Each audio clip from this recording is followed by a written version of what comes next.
ಇವರು ಸುಮಾರು 30 ವರ್ಷದಿಂದ ಆರ್ಆರ್ ನಗರದ ವಿಧಾನಸಭಾ ಕ್ಷೇತ್ರದ ಲಕ್ಷ್ಮೀದೇವನಗರದಲ್ಲಿ ವಾಸವಿದ್ದಂಥ ಬಡ ಜನರು 360 ಕುಟುಂಬಗಳು ಸಣ್ಣ ಪುಟ್ಟ ಕೆಲಸ ಮಾಡಿಕೊಂಡು ವಾಸವಿದ್ದಂಥ ಈ ಬಡ ಕುಟುಂಬಗಳಿಗೆ 2021ರಲ್ಲಿ ಕೊಳಗೇರಿ ಅಭಿವೃದ್ಧಿ ಮಂಡಳಿ ಇನ್ನೊಂದು ವರ್ಷದಲ್ಲಿ ಹೊಸ ಮನೆ ಕಟ್ಟಿಕೊಡ್ತೀವಿ ಅಂತ ಭರವಸೆಯನ್ನ ನೀಡಿ ಮನೆ ಡೆಮಾಲಿಷ್ ಮಾಡಿಸಿತ್ತು. ಕಳೆದ 5 ವರ್ಷದಿಂದ ಮನೆಯೂ ಇಲ್ಲ, ಈ ಕಡೆ ಜಾಗನೂ ಇಲ್ಲದೆ ಇರುವಂತೆ 360 ಕುಟುಂಬಗಳನ್ನ ಬೀದಿಗೆ ತಂದು ನಿಲ್ಲಿಸಿದೆ. ಹೀಗಾಗಿ ಸರ್ಕಾರದ ವಿರುದ್ಧ ಇಂದು ನಗರದ ಫ್ರೀಡಂ ಪಾರ್ಕ್ನಲ್ಲಿ ಪ್ರತಿಭಟನೆಯನ್ನ ಮಾಡೋದ್ರ ಮೂಲಕ ಸರ್ಕಾರದ ವಿರುದ್ಧ ಆಕ್ರೋಶವನ್ನು ಹೊರಹಾಕಿದ್ದಾರೆ.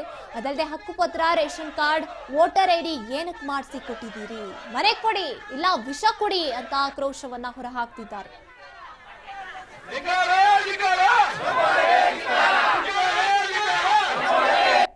ಸುಮಾರು ನಮ್ಮ ಮನೆ 31 ವರ್ಷದಿಂದ ನಾವು ಅಲ್ಲಿದ್ದೀವಿ. ಇವಾಗ ಬಂದು ಏಕಾಕಿ 5 ವರ್ಷದಿಂದ ಬಂದು ಮನೆಯೆಲ್ಲ ಡೆಮಾಲಿಷನ್ ಮಾಡಿ ಕಟ್ಕೊಡ್ತೀವಿ ಅಂತ ಹೇಳಿದ್ರು. ಕೊನೆಗೆ ನೋಡ್ದಂದರೆ 5 ವರ್ಷ ಆದ್ರೂ ಮನೆ ಕಟ್ಟೋದಕ್ಕೆ ಅವರು ಬಂದಿಲ್ಲ. ಹೋಗಿ RT ಹಾಕಿ ಕೇಳ್ದಂದರೆ 10 ಸಾವಿರ ಕಟ್ಟಿದರೆ ಇನ್ನೂ 90 ಸಾವಿರ ಕಟ್ಟಿದ್ರೆ ನಾವು ಕನ್ಸ್ಟ್ರಕ್ಷನ್ ಶುರು ಮಾಡ್ತೀವಿ ಅಂತೇಳಿ RTನಲ್ಲಿ ಕೊಟ್ಟರು. ಅದಾದಮೇಲೆ ನಾವು ಹೋಗಿ ಅದು ಯಾರು ಮುಟ್ಟಿಸ್ಬೇಕು ಮುಟ್ಟಿಸಿ ಕೇಳ್ದ ಅಂದರೆ ಈಗ ಮನೆ ಕಟ್ಟೋಕ್ಕಾಗಲ್ಲ, ಅದು ಅಪಾರ್ಟ್ಮೆಂಟ್ಸ್ ಕಟ್ತೀವಿ, 25 ಅಂತಸ್ತಿನ ಅಪಾರ್ಟ್ಮೆಂಟ್ಸ್ ಕಟ್ತೀವಿ, ಜೈಂಟ್ ರೇಂಜಿಗೆ ಬಾಂಬೈನವ್ರು ಕೊಡ್ತಾಯಿದ್ದೀವಿ ಅಂದರು. ನಮ್ಮ ಜಾಗ ನಾವು ಕೊಡೋಕ್ಕೆ ನೀವು ಯಾರು, ಸರ್ಕಾರದ ಜಾಗ ಎಷ್ಟಿದೆ ಅಂದಾಗ ಸರ್ಕಾರದ ಜಾಗ 30 ಎಕರೆ 5 ಕುಂಟೆ ಜಾಗ ಇದೆ. ಇದರಲ್ಲಿ ನಮ್ಗೆ 20 ಎಕರೆನೂ ಕ್ವಾರ್ಟರ್ಸ್ ಇಲ್ಲ, ಉಳಿದಿದ್ದು 15 ಎಕರೆ ಯಾರು ಮಾರ್ಕೊಂಡು ಏನಂತ ಗೊತ್ತಿಲ್ಲ ಅಕ್ಕಪಕ್ಕ. ಈಗ ಅಲ್ಲಿಂದ ನಮ್ಮನ್ನು ಜಾಗ ಖಾಲಿ ಮಾಡಿಸಿ ಆ ಜಾಗ ಸರ್ಕಾರದವ್ರು ಮಾರ್ಕೊಳ್ಳೋಕ್ಕೆ ತಯಾರಾಗಿದ್ದಾರೆ.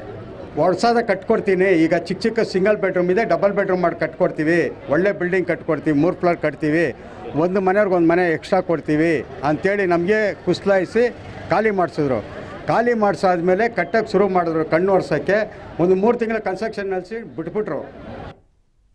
ಕರ್ನಾಟಕ ಕೊಳಗೇರಿ ಅಭಿವೃದ್ಧಿ ಮಂಡಳಿ ಅಂತ ಏನಂತೀವಿ, ಇದು ಭಾಳ ಉನ್ನಾರ ಅಂತ ಹೇಳಕ್ಕೆ ನಾನು ಇಷ್ಟಪಡ್ತೀನಿ. ಕಾರಣ ಯಾಕಂದರೆ ಅವ್ರು 95ನೇ ಇಸ್ವಿಯಿಂದ ಇರೋರು ಅಂದರೆ ಇಲ್ಲಿಗೆ ಎಷ್ಟು 30 ವರ್ಷದ ಮೇಲೆ ಆಯಿತು.